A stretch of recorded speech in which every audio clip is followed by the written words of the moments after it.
I bought more books. Hey guys, welcome back to my channel, or welcome to my channel if you're new, and welcome to this first proper sit down chatty booky video that I've ever done. So I'm quite excited, and I recently bought a lot of books, so I thought I'd just do a little bit of a haul. I've read some of them already, some of them being like two. So I'll give you like a little snippet of what I thought of those.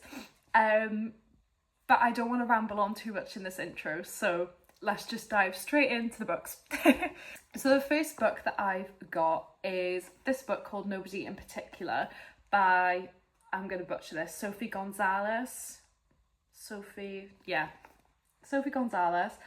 And she co-wrote a book that I read not recently, I think it was last year, called If This Gets Out, that my girlfriend made me read, and it was really, really, really good. So when I saw her name, I was like this is going to be, like, it's not going to be a DNF. And I really, really, really enjoyed this book. If you like Red, White and Royal Blue, young royals, things like that, then you'll like this book because it's basically that but lesbian version, and I'm here for that. So it's basically about this princess called Rose who's disgraced, and this scholarship student called Danny, and you can kind of see where it goes, but it's more than just like a book of romance. There's a lot more going on, and it cuts a bit deeper than that. So I rated this 4 stars because I really enjoyed it, and I finished it within like a day or two. So I definitely recommend this. And it's floppy too, so bonus points for that. The next book I got was The Wycherleys. Now, I just saw this in Waterstones, and it was on the buy one get one half price, so I thought, why not? And I mainly picked this up because of these gorgeous sprayed edges. It wasn't necessarily, I just saw the book and I was like, that's a pretty cover. Ooh, these are pretty sides. So I picked it up and I read the blurb, and it sounds really, really good. I started reading this to try and get me out of my reading slump that I'm in at the moment. I read a book by Frieda McFadden. I did not enjoy it, even though I normally like Frieda McFadden. But I read this book and I wasn't keen on it at all. Put me in a reading slump because I decided to finish it, even though I probably should have DNF'd it. Put me in a slump. Then read a Hannah Bonham Young book. I love Hannah Bonham Young's books, so that definitely brought me out of the slump a little bit more, but it's more so like put the slump at bay rather than completely gotten rid of it. So I need something really good that's going to hook me within the first chapter, and this sounds like it. So this kind of sounds like Bridgerton, but a witchy edition. So you enter like your debutante season as a witch, and instead of finding love, you have to find someone to like permanently tie your magic to forever, which I think sounds really good. So I'm excited for that, and obviously I think there's going to be a bit of enemies to lovers going on, so I'm very, very excited. I'm like 13 pages in, and it's good so far, so that's a good sign, hopefully, to get me out of this slump. The next book, in case you haven't noticed, I love a romance book. It's the keys to my heart. This next book is a bit of a reach for me, and it sounds very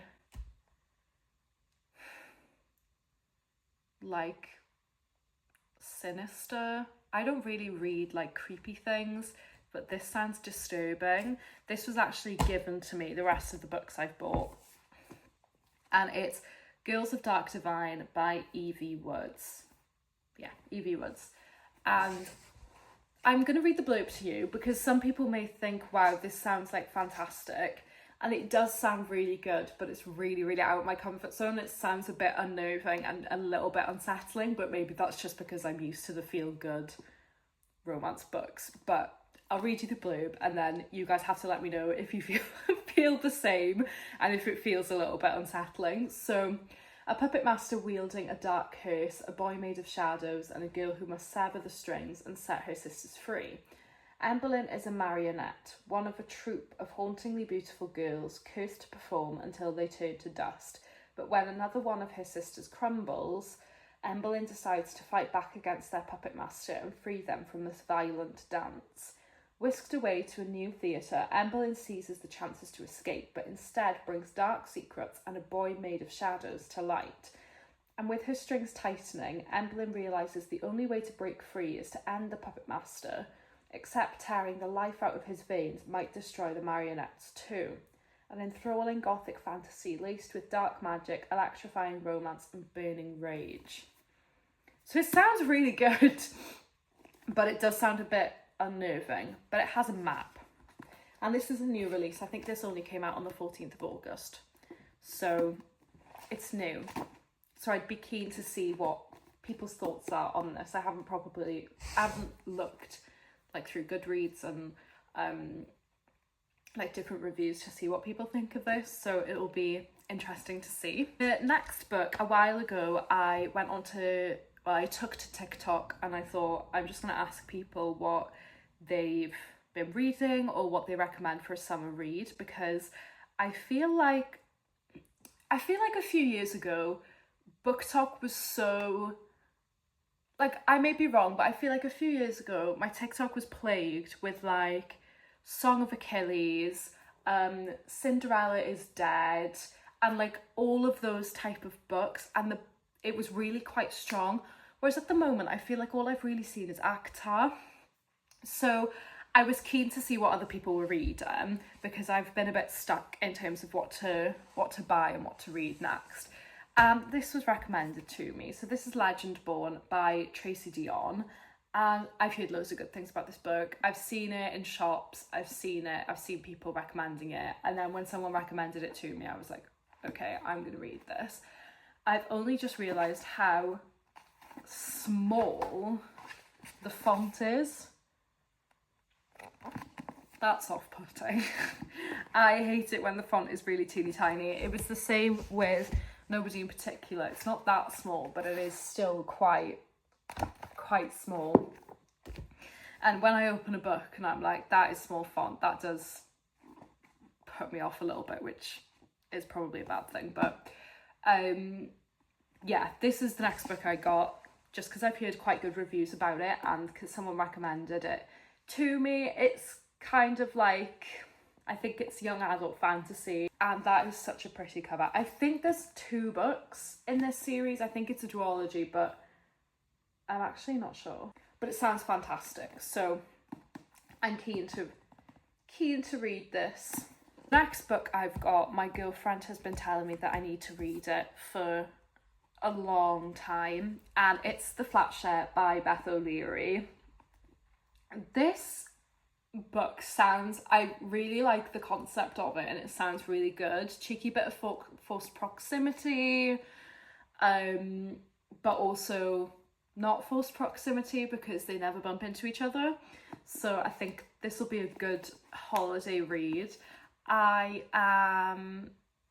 girlfriend was watching the series on, I want to say Channel 5, but I may be wrong. And I watched like I watched like 3 episodes, I think, and it was really good, but I didn't watch any more because I wanted to read the book. So I'm very excited to read this. If you don't know what it's basically about a flat share, but there's only one bed, but because of the hours that one of the tenants work, they don't actually bump into each other and they don't share the bed at the same time, if that makes sense. So Leon occupies the 1-bed flat while Tiffy's at work in the day, and she has the run of the place the rest of the time. But with obsessive ex-boyfriends, wrongly imprisoned brothers, and of course the fact that they still haven't met yet, it seems his flat share is more complicated than expected. And I think it sounds really good, so I'm excited to read this. This is definitely going to be a holiday read. I'm going to Tenerife in 2 weeks and I'll definitely be taking this. The next book I'd never heard of before, but someone commented about it on my TikTok and I thought it sounded good. But again, never heard of it before. And it's called Love and Gelato. So when it was first recommended to me, I didn't really look at the actual book itself. I was kind of like, oh, Love and Gelato, like that sounds a bit naff. But reading the blurb, It sounds really good. I think it's a bit of like a mystery. So Lena's spending the summer in Tuscany, fulfilling her mother's dying wish that she should get to know her father. With the help of her mother's journal, Lena uncovers a magical world of secret romance, art, and hidden bakeries. People come to Italy for love and gelato, someone tells her, but sometimes they discover much more. So I think this will be a good summer read. Like it's kind of like lots of secrets, uncovering that, and then also a bit of love. So I'm excited to read this. This is going to be a Tenerife read as well, I think. So we're roughly halfway through now. I hope I'm not boring you too much. The next book is one that I've read, and I've never read anything by this author before. This is the first impression of this author, and I was actually like happy with it. Problematic Summer Romance by Hazelwood. If you need a good summer read, like a good, I hate saying trashy because it's not trashy, but like a good like stereotypical summer romance, this is a good one for you. I think I rated it 4 stars. Really, really good. I haven't read anything by her before. I've seen like the Love Hypothesis and stuff trending, but then I've just never read it myself. So this is really good. This is like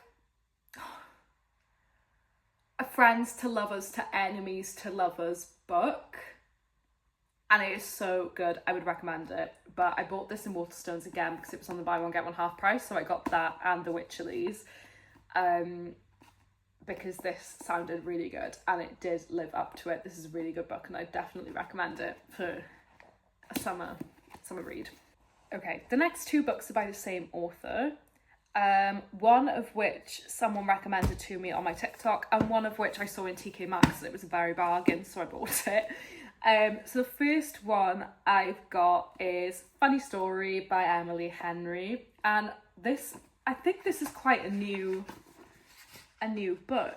It's published in the USA by Berkeley 2024, so it's quite a new book, and I've heard loads of good things about this, so I'm really excited to read this. This is definitely coming on holiday with me, and I think maybe Happy Place will come with me too, which was the other Emily Henry book I got. This was $5.99 in TK Maxx, so you're gonna have to, I'm just having a bit of a setting reshuffle. I'm sat on the floor and I'm getting up. So this is only $5.99, and then this I paid $9.99 for it. But look how nice they look together. I've read Beach Read before and I did enjoy Beach Read, so I'm excited to see how these live up. But this, I've heard such good things about. Funny Story. It's meant to be really good, and I think some people have like said it's quite like gut wrenching as well, and it's one of those books that it's got more story to it, but I may be wrong. So I'm very excited for this book, and then I'm also very excited for this. Is like exes who have recently broken up, but their friends don't know they've broken up, but they're going on a big holiday, so they have to pretend that they're still together. So it's kind of like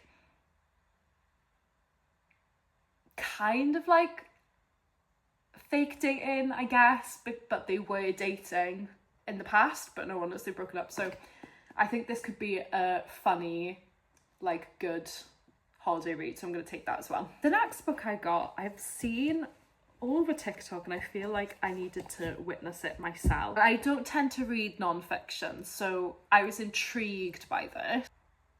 I'd also read I'd also watched a really interesting documentary on, I don't remember what it was called, but it was about the orgasm gap, and oh my god, I'll have to put what it's called here on the screen because it's going to bug me otherwise. So I was feeling quite inspired after that to read about like women's experiences and stuff in that kind of like field. So I feel like maybe people know where this is going. This is one by Gillian Anderson. Now I've seen people, number one, I love Gillian Anderson, so I was like, this is a really, really interesting concept. And I just think it's just going to be a fascinating read, but I do think it's going to be one of those things that I dip in and out of rather than read it all in one go, because I feel like that's going to be quite intense. I've seen a lot of different things. Like I've seen people taking this to the airport and randomly reading it to their friends because they're bored waiting for the train, and then everyone for the plane, not the train, and randomly laughing. And then I've seen other people say that it's really, really good and it shines a light on women and taking like hold of their sexuality. So I feel like this could be good. We have 2 books to go. I feel like this book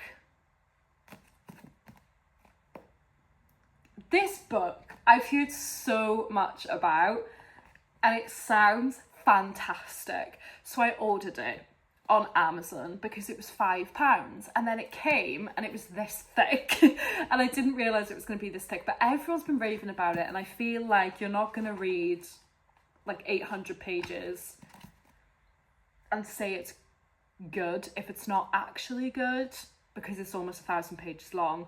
But it did come and I was like, I wanted a summer read, not like War and Peace. But it sounds really, really good, so I'm excited. So this is Binding 13 by Chloe Walsh. I've heard so many good things about this book. I don't know if I'm going to take this on holiday with me though, just because it's so thick, and I think I'd rather read like lots of shorter books rather than like one big book. But it does sound really, really good. So I'm keen to read this. Now the last book, I don't know if I'm going to read now because of the last book that I read, which was the Frieda McFadden book, that put me in a slump. But this is The Tenant by Frieda McFadden, and it sounded really good. But I've read 2 Frieda McFadden books, not like one after the other, but I've read 2 of her books hang on, I'm not articulating myself properly. I've read 5 of her books in total, but the last 2 books that I've read by her, I did not enjoy, and I should have probably DNF'd them. So I read Death Row, and I read it, and it's one of her short stories, and I feel like the ending was just such a cop-out, so I wasn't very impressed with that. And then the other one I read was The Teacher, which was just the randomest, weirdest thing, and I should have DNF'd it because I didn't like it, but I persisted with it, and I think had I DNF'd it I wouldn't have been in a slump, but because I persisted with it I am. So I'm nervous to read this book now because the last 2 books of hers I've read have not quenched my thirst, have not like quite hit the mark. But I did love The Housemaid. I thought it was really good, and it was a really good idea, and I do like her like concepts. And this is like just another one of her books, I suppose. So I may take this with me on holiday and read it, and hopefully it'll be good. And then I've got another one of her books on my Kindle as well, which is The Boyfriend, I think. So I'm really hoping this is gonna hit the mark. Frieda, do something. Yeah, so I hope you've enjoyed this little book haul that I've done today, and please let me know if we want more bookish videos, because I've really enjoyed just sitting here showing you my books and chatting about them. And if you've got any opinions on any of these books that I've shared today, please let me know, but no spoilers because I really want to read them all. But yeah, so until next time, bye.